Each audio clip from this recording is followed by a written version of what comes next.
বাঙালির ১২ মাসে ১৩ পার্বণ, তার মধ্যে অন্যতম একটি উৎসব হলো অক্ষয় তৃতীয়া।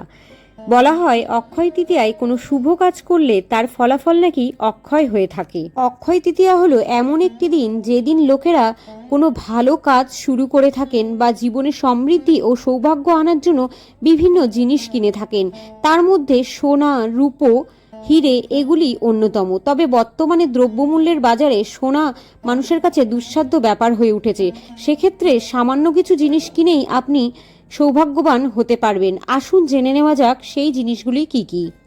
বৈশাখ মাসের শুক্লাপক্ষের তৃতীয়ায় পালিত হয় এই শুভ তিথি। গৃহস্থের জীবনে এই তিথি জীবনে সৌভাগ্য ও সাফল্য আনে। এবছর অক্ষয় তৃতীয়া পড়েছে আগামী 10ই মে শুক্রবার। এই অক্ষয় তৃতীয়ার দিন কোনো শুভ কাজ করলে বা ভালো জিনিস কিনলে তা নাকি চিরকাল অক্ষয় হয়েই থেকে যায়। তাই আজকে জেনে নেব এই ভিডিওর মাধ্যমে কি কি জিনিস কিনলে আপনারা লক্ষ্মী দেবীকে গৃহে চিরস্থায়ী করে রাখতে পারবেন এবং জীবনে সৌভাগ্য ও সুখ বহন করে নিয়ে আসবে এই দিন। অক্ষয় তৃতীয়ার দিন প্রথম যে জিনিসটি আপনি কিনবেন সেটি হলো সোনা। সোনা সম্পদ ও সমৃদ্ধির প্রতিনিধিত্ব করে। এই সোনা কিনলে সৌভাগ্য এবং সাফল্য যেমন আসে, মা লক্ষ্মী দেবীও চিরস্থায়ী হয়ে থাকবে আপনার গৃহে। তাই এই দিন সোনা কেনা অত্যন্ত শুভ। এছাড়াও এই দিন আপনি যেটি কিনতে পারেন সেটি হলো রূপো। রূপোর কোনো জিনিস বা রূপোর কোনো দ্রব্য যদি আপনি এই দিন কেনেন বা গৃহে নিয়ে আসেন তাহলে তা চিরস্থায়ী বা অক্ষয় হয়ে থেকে যায়। মা লক্ষ্মী দেবী তাতে অত্যন্ত সন্তুষ্ট হন।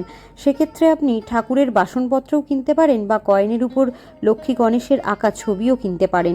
এই অক্ষয় তৃতীয়ার দিনে হিরে কেনা হবে আপনার সবচেয়ে একটি ভালো বিনিয়োগ।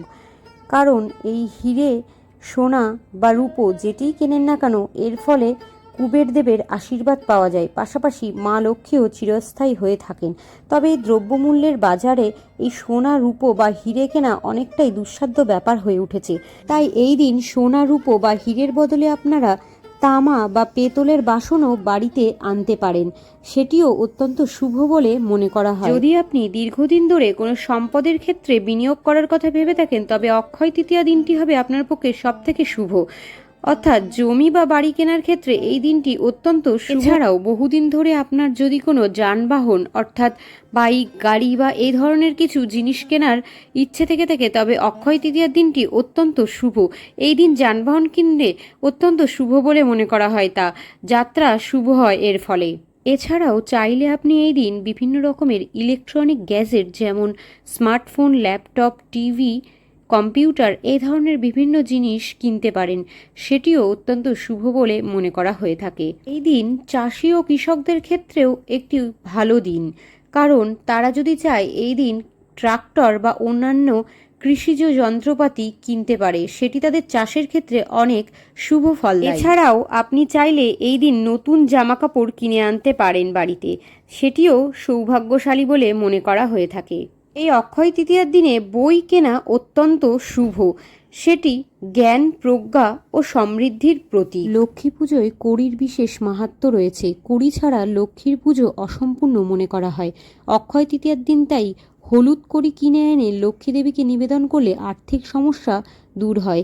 এছাড়া হলুদ কড়ি না পেলে সাদা কড়ি নিবেদন করতে পারেন। অক্ষয় তৃতীয়ার দিন বাড়িতে দক্ষিণাবর্ত শঙ্খ কিনে আনা অত্যন্ত শুভ।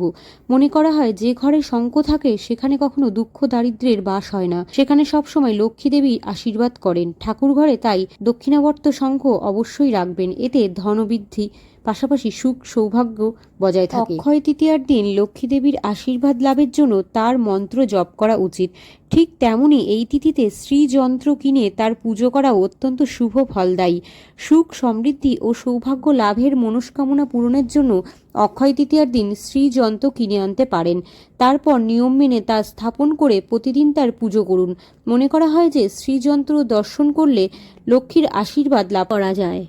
এছাড়াও কোনো কিছু সম্ভব না হলে এই দিন অন্তত সামান্য কিছু জব হলেও বাড়িতে কিনে আনুন, এতে সৌভাগ্য আসে, লক্ষ্মী দেবী খুশি হন। এমনকি আপনি চাইলে এই দিন লবণও কিনে আনতে পারেন, সেটিও খুবই শুভ ফল দেয়। এছাড়াও এদিন আপনি ঠাকুরের উদ্দেশ্যে তুলোও বাড়ি কিনে আনতে পারেন। এই তুলো কিনে আনলেও লক্ষ্মী দেবী খুশি। তবে মনে রাখবেন এই দিন ভুল করেও কাঁচ, প্লাস্টিক স্টিল বা লোহার কোনো জিনিস বা বাসনপত্র খবরদার বাড়িতেও কিনে আনবেন না। এতে অলক্ষ্মী বিরাজ করে।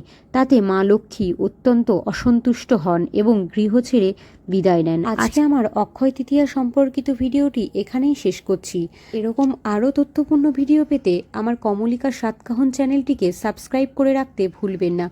সকলকে জানাই শুভ অক্ষয় তৃতীয়ার অনেক অনেক শুভেচ্ছা।